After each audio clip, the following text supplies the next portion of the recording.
поредния кръг, който беше супер отборван, доста изненадващ и показва две неща.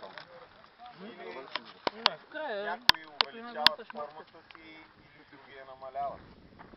Общо взето, състезанието беше много хубаво за мене. Много ми хареса, както винаги събрахме се на маси, пихме, ядохме, ловихме риби, веселихме се. И хвана ли? Малко. Но сърце. И за мен една приятна изненада е Мариан от Видъркс на 6-то място. Браво!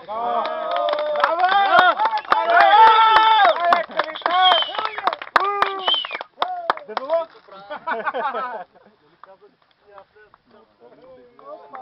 Типа да има медалче. На 5-то място. Какво това детско медалче, бе?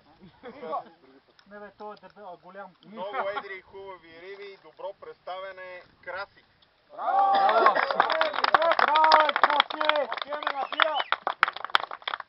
Първият медал, Нема го! Първо медалче, айде все така. Където лови само миди, не риби. Отбора на Ян Гънърс, Калин Терзов е на 4-то място.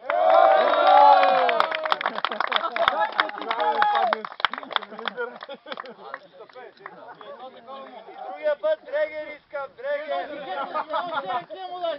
Дрегер! По времето.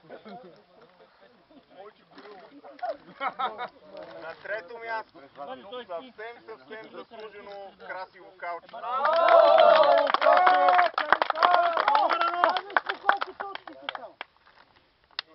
Три. Всичките сме три на път.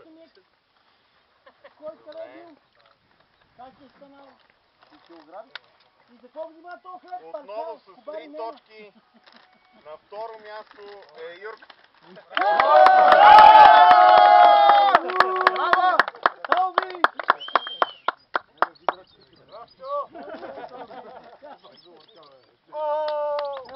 Айде, не бъркаш потире! Първи!